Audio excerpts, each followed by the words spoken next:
Welcome to Collectivist, the global tech PR agency network for tech startups, scale-ups, and global brand giants.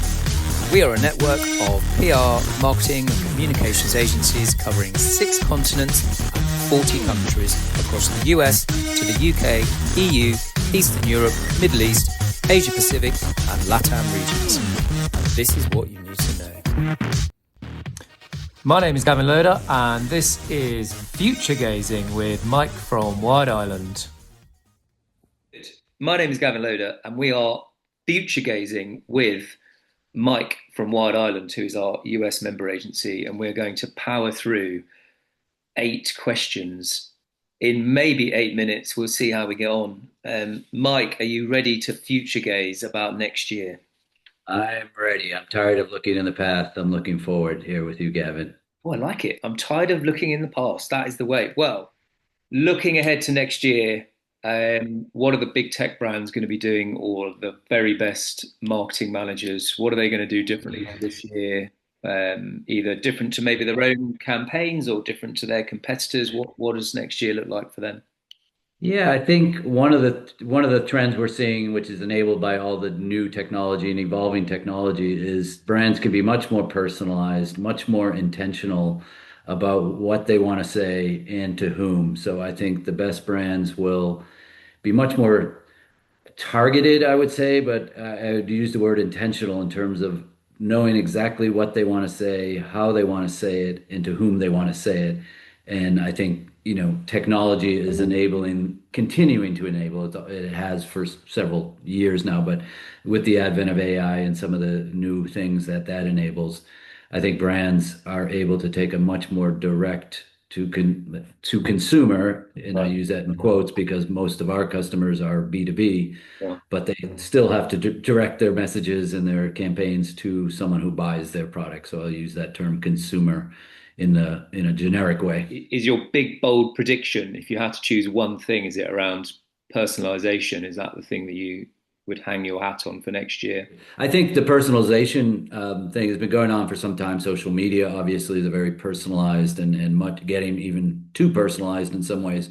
Yeah. But my big bold prediction is I think we're going to see a continued and maybe a more accelerated shift in the media landscape. I think traditional media is under attack from various places, both regulatory government pressure as well as just technology pressure, and the way people the advent of the self-publisher, I think is we're in that era, and I think it's going to become even more pronounced. And I think that's going to be, for better or worse, at the expense of traditional media. So I think either traditional media has to evolve, continue to evolve, which we're seeing some of the big established brands and media doing that. But I think it continues to open the door to more participants in the media landscape. Again, for better or worse, the entry point to publishing, the barrier to entry is much lower to publish, and both in terms of who you can reach and how you can reach them in terms of the content that can be generated quickly, efficiently, and sometimes without regard to a lot of guardrails. Yeah. So I think I'm not saying this is a good thing or a bad thing. I'm saying the reality is I see a continued and a more pronounced shift in how media is produced, consumed, and distributed. Yeah, that again, I don't know if it's good or bad, but it certainly creates a bigger challenge for a PR company that is perhaps traditionally focused on a group of journalists that are trained, experienced, qualified, and do their best to create balanced views. And actually what we've got at the moment is an increasingly almost democratized media industry where anyone can be a publisher.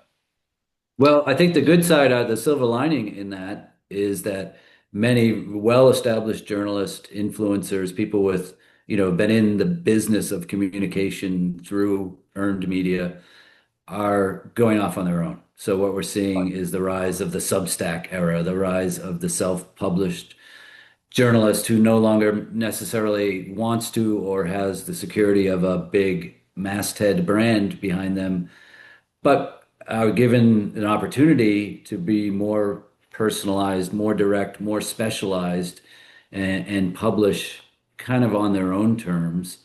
And as long as that's not abused, I think that's a great thing and a great opportunity for PR people to find those people, reestablish relationships with them in their new Right. domain and Right. operating paradigm.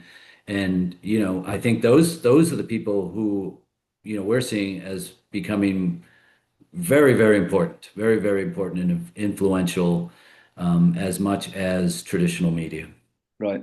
Tell me about, dare I say it, AI.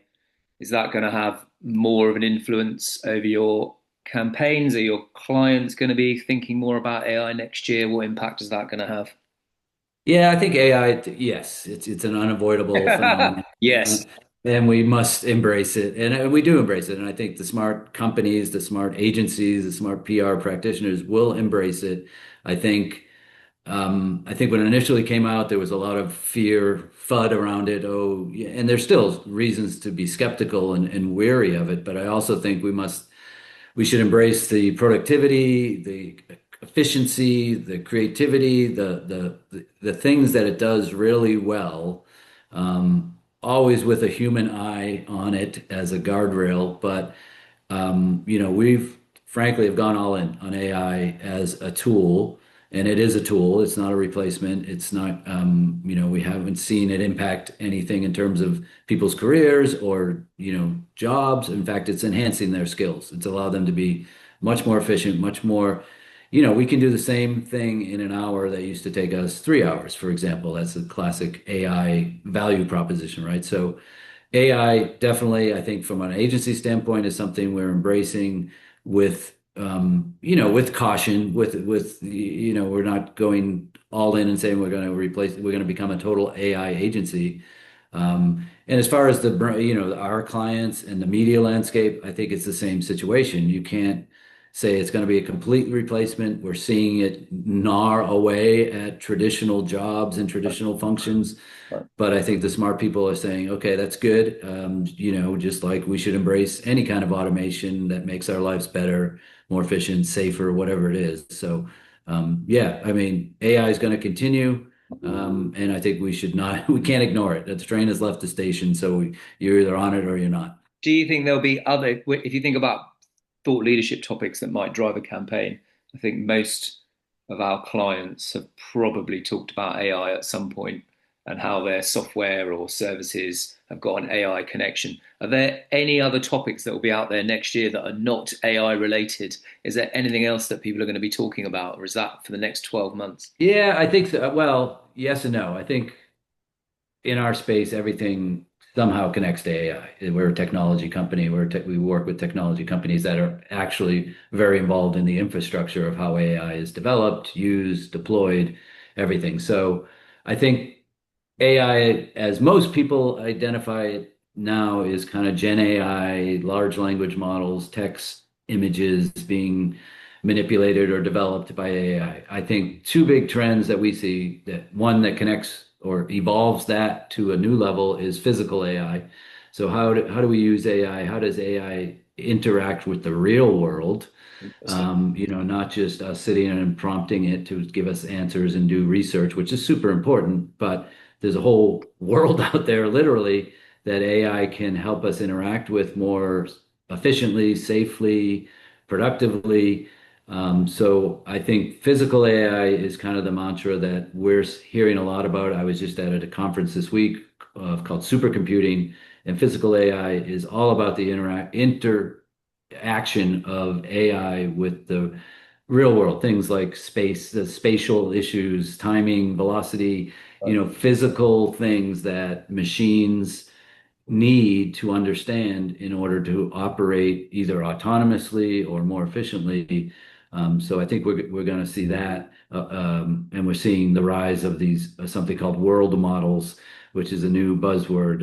It's the next level up from language models. World models actually can understand the world, right? Every physical aspect of the world. So think about a self-driving car or a robot in your home.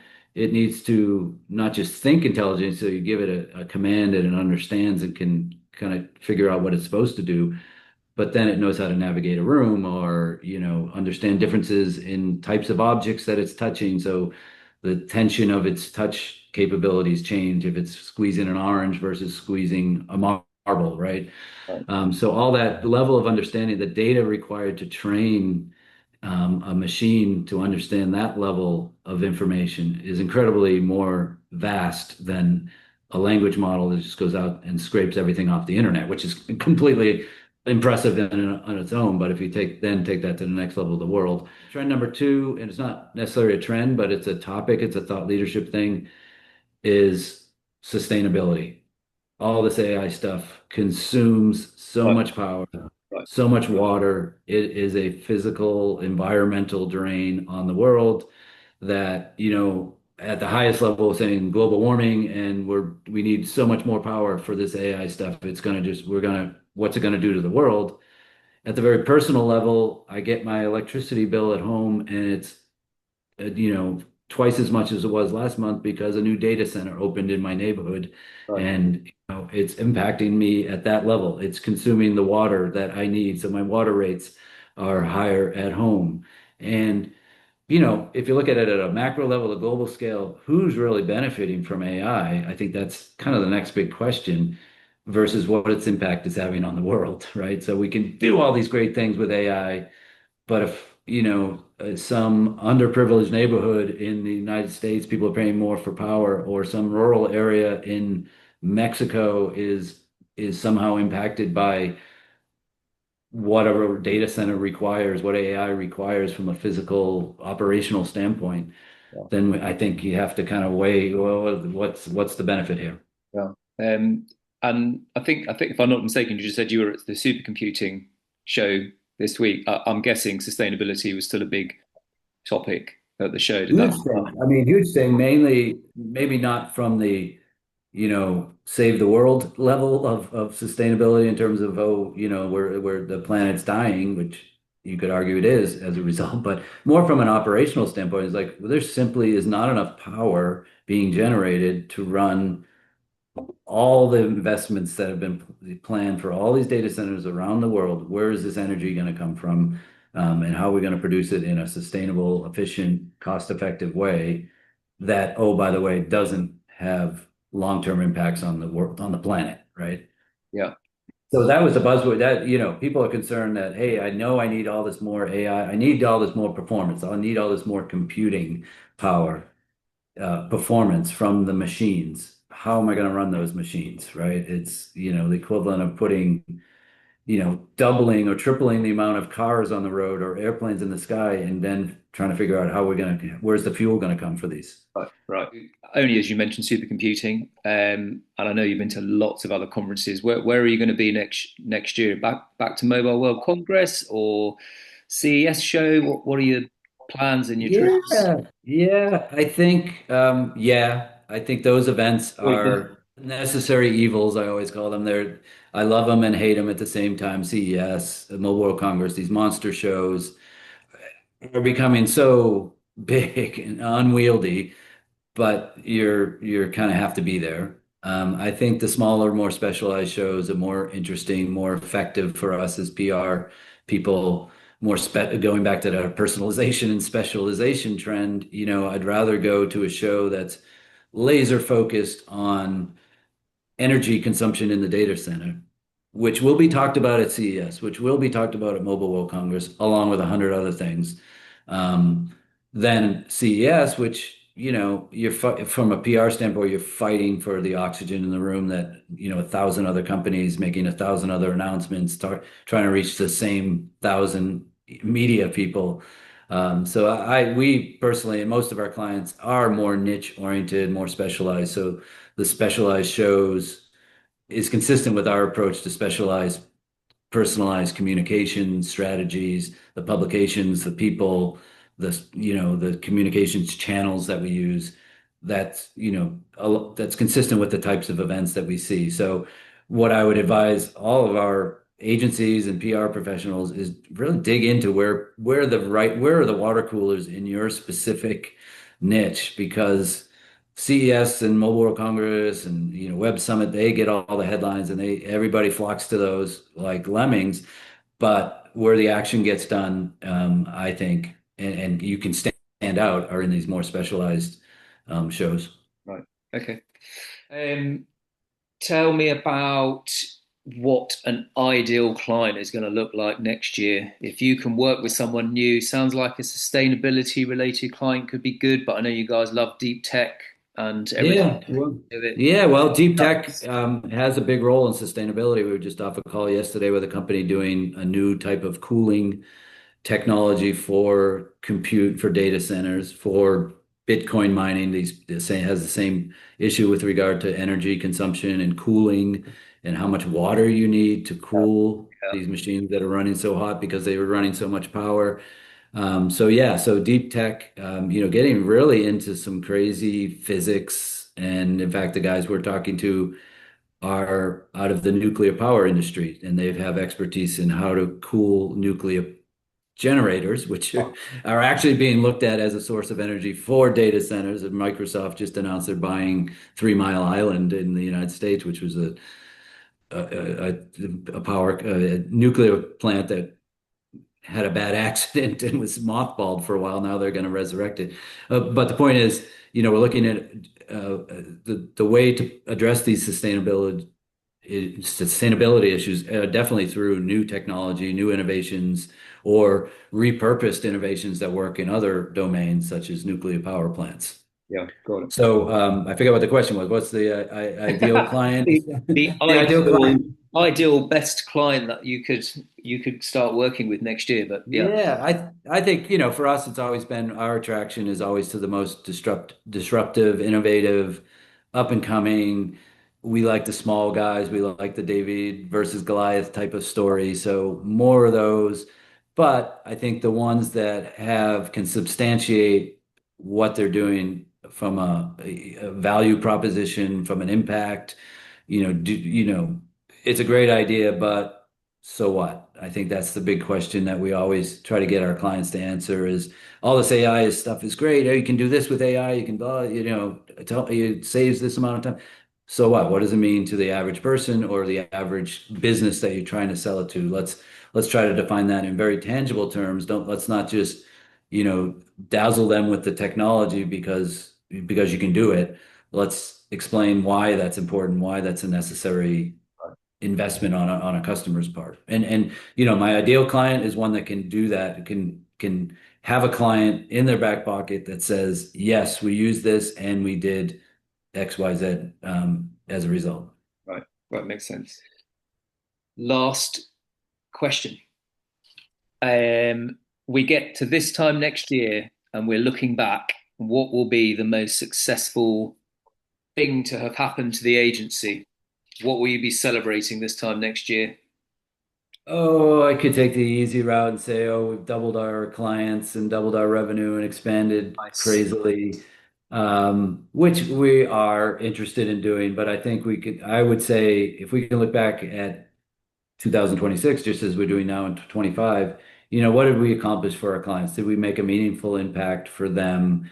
Do we feel, satisfied and get some sort of satisfaction out of the work we've done for them? And are they equally pleased with however we've moved a needle for them, whether it's a launch of a new company, a perception change, revenue growth, website traffic growth, however you measure success, all of those things, have we played a role in doing that? And if we can, at the end of the day, say, yes, we made a difference to you, Mr. Client.